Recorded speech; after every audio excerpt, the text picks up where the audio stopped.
Dear student, limit state method के पहले 2 lecture आप लोग देख चुके हैं। पहले 2 लेक्चर में हमने लिमिट स्टेट मेथड का इंट्रोडक्शन देखा था और इसमें हमने देखा था कि लिमिट स्टेट मेथड क्या होती है, लिमिट स्टेट मेथड में एलिमेंट्स क्या होते हैं और लिमिट स्टेट का मीनिंग क्या होता है,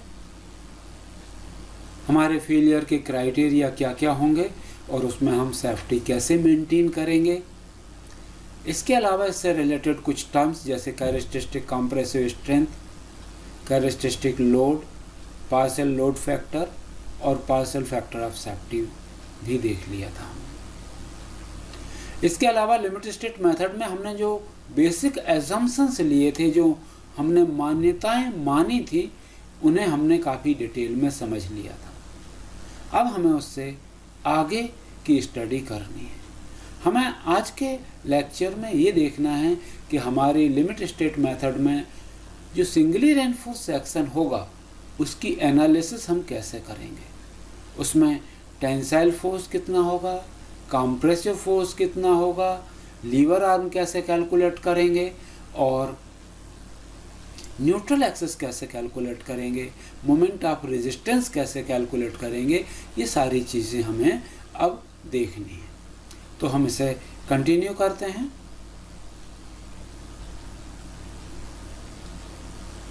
उसमें से हमने जो चीज़ें पढ़ ली हैं कि जो हमारे different method of RCC design होते हैं वो हमने पढ़ ली। हमने देख लिया working stress method, ultimate load method और लिमिट स्टेट मेथड, हमारी 3 मेथड होती है। हमने इनके बीच में कंपैरिजन भी करके देख लिया कौन से मेथड में क्या पॉजिटिव पॉइंट हैं, क्या परेशानियां हैं। लिमिट स्टेट मेथड हम आज यूज़ क्यों करते हैं, ये दूसरों से अच्छी कैसे है, ये भी हमने बहुत अच्छे से पहले समझ लिया था। जो हमारी लिमिट स्टेट मेथड के मेन एलिमेंट्स हैं उनके बारे में भी हमने देख लिया है और लिमिट स्टेट मेथड के सारे एजम्पशंस, सारी मान्यताएं हमने डिटेल में समझ ली थी। तो ये हम पहले पढ़ चुके हैं। अगर आपको ये याद नहीं तो आप मेरा सेकंड लेक्चर देख सकते हैं, उसमें ये सारी चीज़ें कवर की गई हैं। एक बार याद दिलाने के लिए आपको बता दूं कि लिमिट स्टेट मेथड का मतलब या सीमांत अवस्था का मतलब है कि जो विफल होने के पहले हमारी संरचना में सेफ्टी या सुरक्षा और सर्विसिबिलिटी या सेवा के लिए जो लिमिट्स बनाते हैं, लिमिट को जो डिफाइन करते हैं, वही हमारी लिमिट स्टेट मेथड होगी। लिमिट स्टेट मेथड में be defined as acceptable limit for safety and serviceability of structure before failure occur. यानी अगर हम इस लिमिट्स को एक्सीड करते हैं, इनको पार कर जाते हैं, तो हमारा स्ट्रक्चर में फेलियर हो सकता है। सुरक्षा की सीमाएं हमने बनाई हुई हैं, इसीलिए हम इसे सीमांत विधि कहते हैं। कौन कौन सी सीमांत विधि, कौन कौन से पैरामीटर्स हैं जिनके अगेंस्ट हमें चेक करना है? तो सर्विसिबिलिटी में हमें क्रैकिंग और डिफ्लेक्शन के अगेंस्ट चेक करना है। उसी तरह से कोलैप्स में हमें फ्लेक्सर, शियर और टॉर्सन के लिए चेक करना है। अगर हमारा स्ट्रक्चर इन 5 पैरामीटर्स में लिमिट्स को क्रॉस नहीं करता है तो हमारा स्ट्रक्चर सेफ है। अगर इसमें से कोई भी एक पैरामीटर में लिमिट को क्रॉस करता है तो हमारा स्ट्रक्चर फेल माना जाएगा। तो हमें इन 5 चीज़ों में अपने स्ट्रक्चर को विद इन लिमिट्स पैरामीटर्स को रखना है। हमने एजम्पशंस में पढ़ा था कि हम कंक्रीट के लिए जो स्ट्रेस स्ट्रेन डायग्राम है वो कोई भी शेप का ले सकते हैं, चाहे वो रेक्टेंगुलर हो, चाहे पैराबोलिक हो, चाहे ट्रोपोसाइडल हो। कोड सजेस्ट करता है कि एक स्टैंडर्ड स्ट्रेस स्ट्रेन डायग्राम अगर हमें कुछ और नहीं मिलता तो हम इसका उपयोग कर सकते हैं, जिसमें एक हिस्सा रेक्टेंगुलर है और एक हिस्सा पैराबोलिक है। हम देख सकते हैं कि यहाँ पे ये हिस्सा रेक्टेंगुलर है और उसके नीचे का हिस्सा पैराबोलिक है।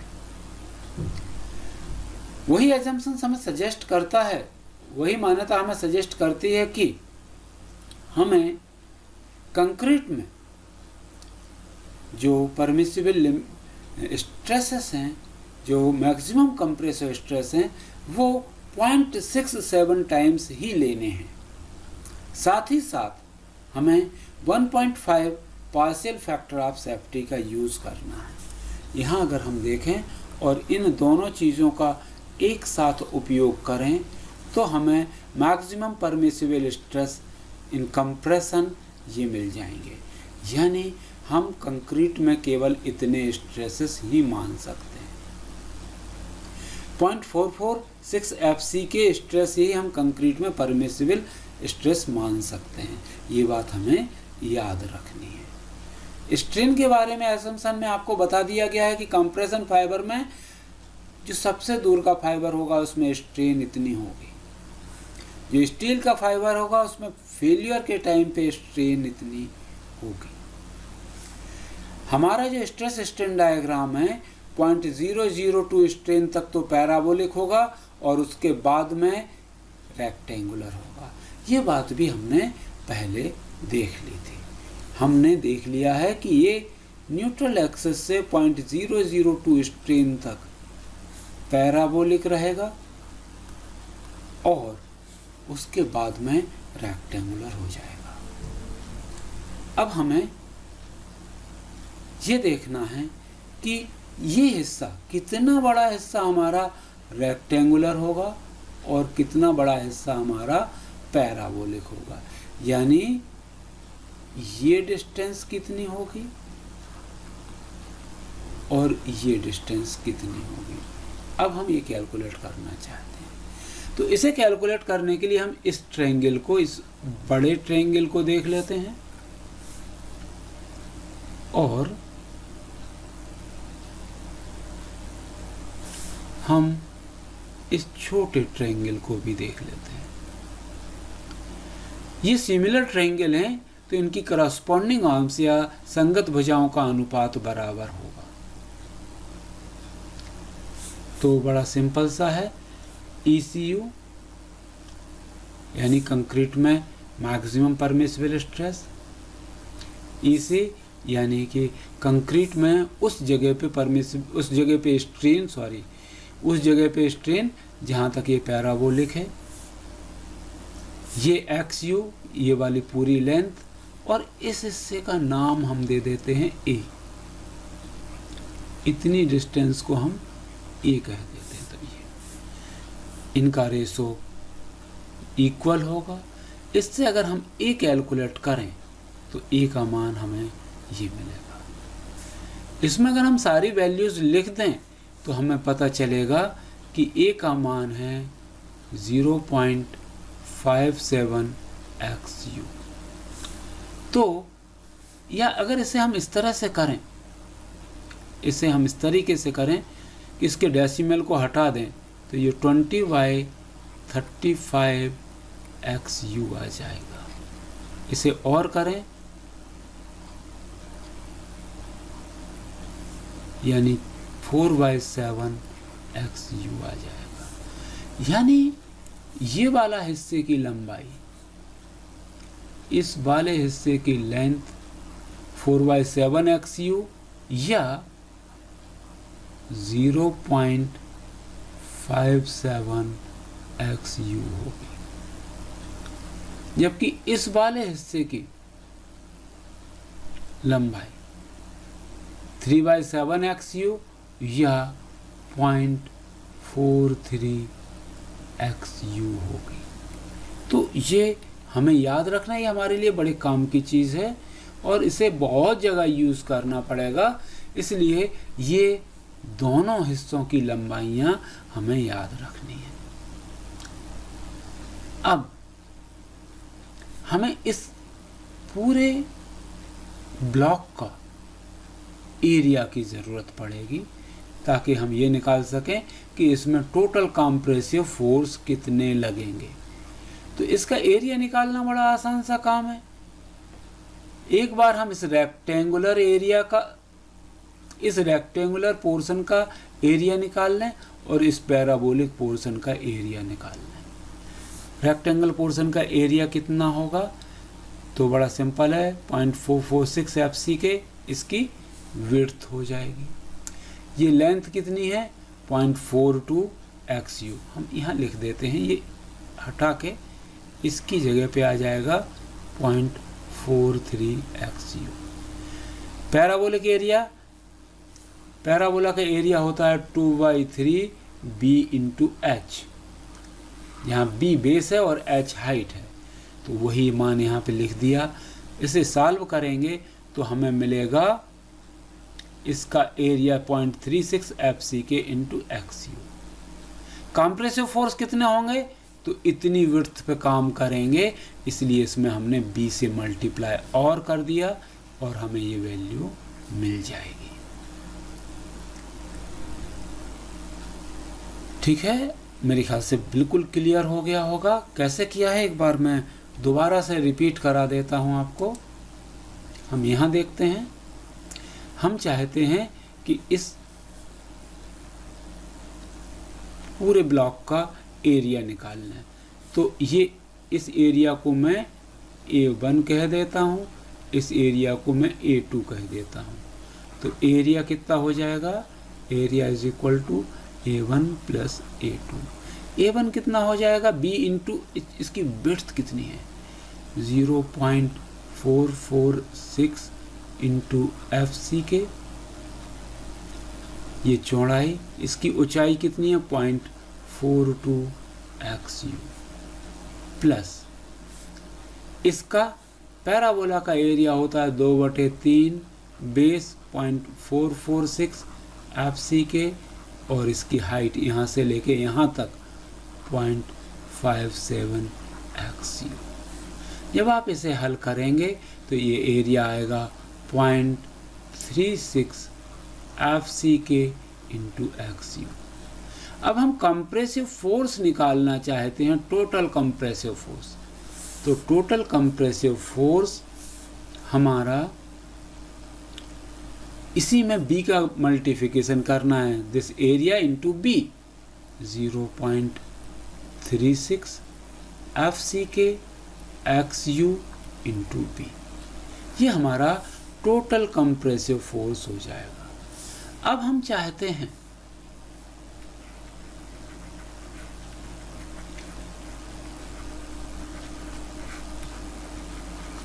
टेंसाइल फोर्स या तनन बल। तो टेंसाइल फोर्स बड़ा सिंपल सा है, TU is equal to area into stress.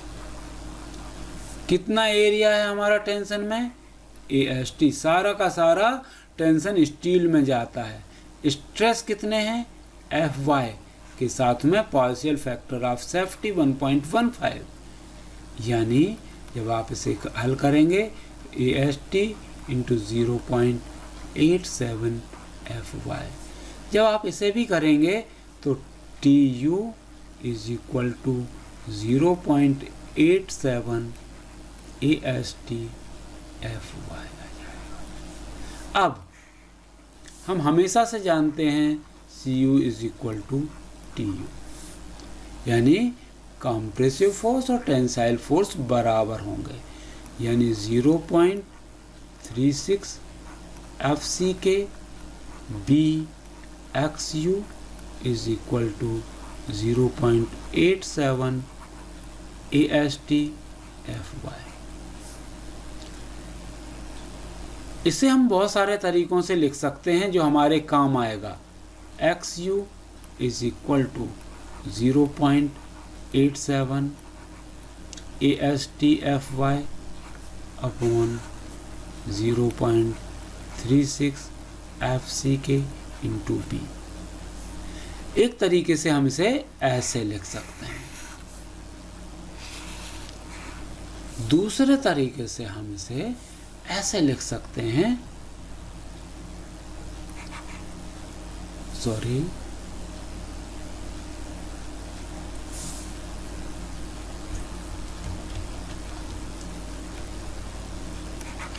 AST is equal to 0.36 FCKB XU upon 0.87 FY। तो ये दो अलग अलग तरीके इसको लिखने के हैं। अलग अलग कैलकुलेशन में ये दोनों चीज़ें हमारी काम आएंगी।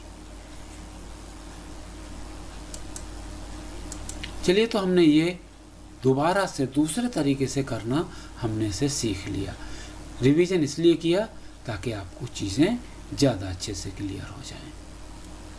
सेम थिंग है, इसलिए मैं इसमें अब ज़्यादा नहीं देता हूँ ध्यान। आप लोग चाहें तो इसको देख सकते हैं।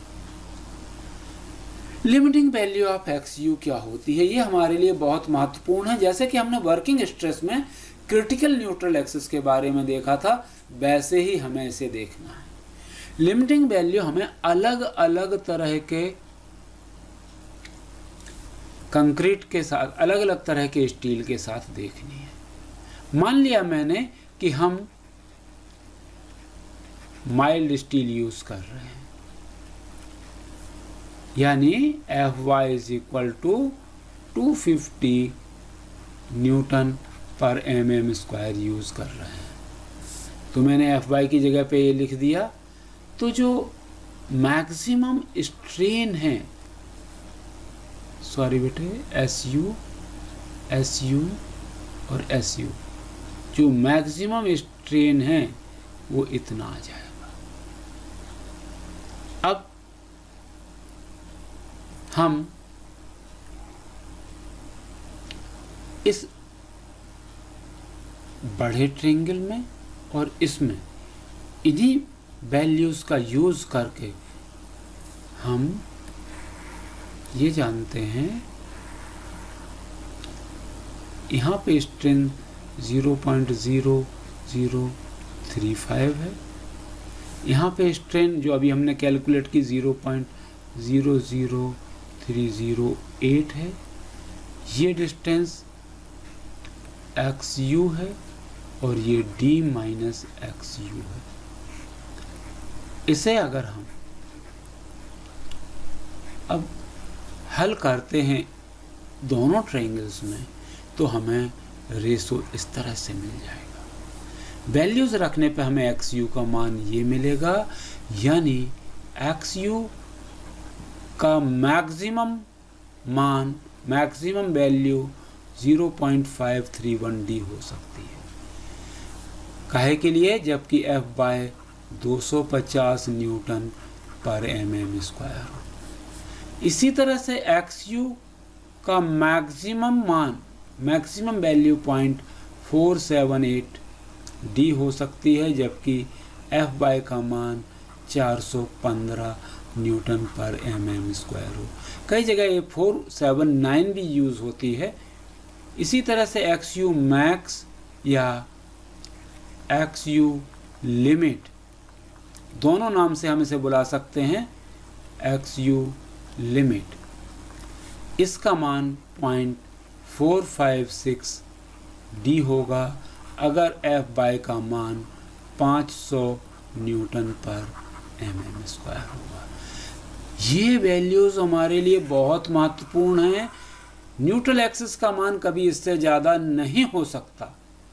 मैक्स शब्द या लिमिट शब्द इसलिए यूज़ किया है कि कभी भी XU का मान कैलकुलेशन में अगर इससे ज़्यादा आता है तो इससे ज़्यादा नहीं लेना है, इतना ही लेना है। अगर हम इस फार्मूले से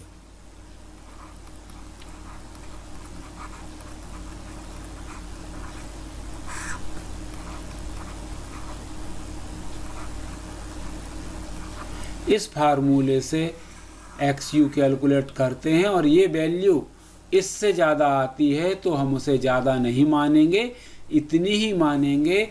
लिमिट स्टेट मेथड में ओवर रेनफोर्स्ड सेक्शन अलाउ नहीं है। अगर कोई सेक्शन ओवर रेनफोर्स हो जाता है तो उसे as a balance section design करना होता है। XU का मान इससे कम हो सकता है, लेकिन इससे ज़्यादा कभी नहीं हो सकता।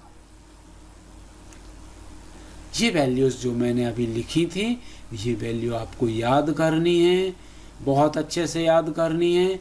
0.531D, 0.479D, 0.456D।